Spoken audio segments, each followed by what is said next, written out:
తెలంగాణ ఆడపడుచులకు బతుకమ్మ పండుగ ఎంత ప్రత్యేకమైందో ప్రత్యేకంగా చెప్పుకోవాల్సిన అవసరం లేదు. తెలంగాణ సంస్కృతికి ప్రతీకగా బతుకమ్మ పండుగను ఎంతో ఘనంగా జరుపుకుంటారు.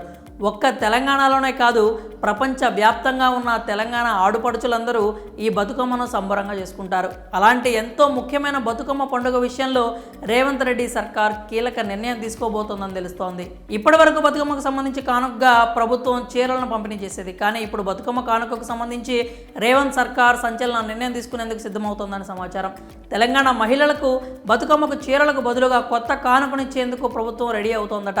మరో 2 రోజుల్లో అధికారిక ప్రకటన కూడా రావచ్చు అంటున్నారు. అసలు చీరలకు బదులుగా రేవంత్ సర్కార్ కొత్త కానుక ఏమిచ్చే ఆస్కారం ఉంటుందో చూద్దాం. తెలంగాణ మహిళలకు బతుకమ్మ అంటే ఎంతో ప్రత్యేకమైన పండుగ. సంస్కృతి సంప్రదాయాలు ఉట్టిపడేలా ఈ బతుకమ్మను జరుపుకుంటారు. అలాంటి ముఖ్యమైన పండుగకు ప్రభుత్వం తరపున మహిళలకు బహుమతులు కూడా ఇచ్చేవాళ్ళు.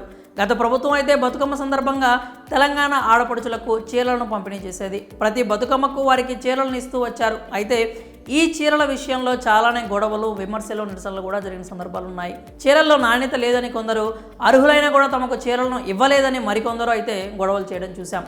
ఇప్పుడు ఎంతో ప్రాముఖ్యత కలిగిన ఈ బతుకమ్మ పండుగ విషయంలో రేవంత్ సర్కార్ కూడా మహిళలకు కానుక ఇచ్చేందుకు రెడీ అయిపోయింది. అయితే గత ప్రభుత్వం మాదిరి బతుకమ్మ చీరలను మాత్రం పంపిణీ చేయడం లేదు అని విశ్వసనీయ సమాచారం అయితే అందుతోంది. ఆ స్థానంలో ప్రభుత్వం కొత్త కానుక ఇచ్చేందుకు సిద్ధమవుతున్నట్లు తెలుస్తోంది. సాధారణంగా ఇన్నాళ్ళు బతుకమ్మ అనగానే చీరల పంపిణీనే గుర్తొచ్చేది. కానీ ఆ సాంప్రదాయాన్ని రేవంత్ సర్కార్ కొనసాగించేందుకు సిద్ధంగా లేదు అని తెలుస్తోంది. బతుకమ్మకు చీరల స్థానంలో అర్హులైన మహిళలకు 500 రూపాయల చొప్పున నగదు ఇవ్వాలని భావిస్తున్నారట. కుదిరితే ఆ నగదు మొత్తాన్ని 500కి మించి కూడా ఇచ్చే అవకాశం ఉందని సమాచారం. చీరలకు బదులుగా నగదు ఇవ్వడమే సరైన నిర్ణయంగా ప్రభుత్వం భావిస్తోందట. చీరలు ఇస్తే నాణ్యత విషయంలోనో, మన్నిక విషయంలోనో విమర్శలు వచ్చే అవకాశం ఉంటుంది. అదే నగదు పంపిణీ చేయడం వల్ల మహిళలకు పండుగ ఖర్చులకు కూడా ఉపయోగపడతాయనే విషయాన్ని ప్రభుత్వం పరిగణలోకి తీసుకున్నట్లు తెలుస్తోంది. అందుకే నగదు పంపిణీ చేసేందుకు మొగ్గు చూపుతున్నట్లు సమాచారం.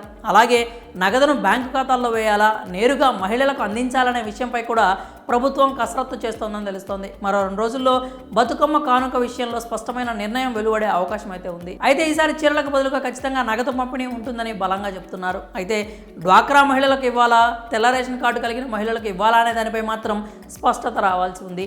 బతుకమ్మ చీరలు ఆపేస్తే నేతన్నల పరిస్థితి ఏంటి అనే ప్రశ్నలు కూడా వినిపిస్తున్నాయి. ఇప్పటికే ముఖ్యమంత్రి రేవంత్ రెడ్డి డ్వాక్రా మహిళలకు ఏడాదికి 2 నాణ్యమైన చీరలు పంపిణీ చేస్తామని చెప్పారు. ఆ పథకం నేతన్నలకు ఖచ్చితంగా ఆర్థికంగా నిలదొక్కునేందుకు ఉపయోగపడుతుంది అంటున్నారు. మరి బతుకమ్మకు చీరలకు బదులుగా నగదు పంపిణీ చేస్తే ఎలా ఉంటుంది? మీరేమనుకుంటున్నారో మీ అభిప్రాయాలను కామెంట్స్ రూపంలో తెలియజేయండి.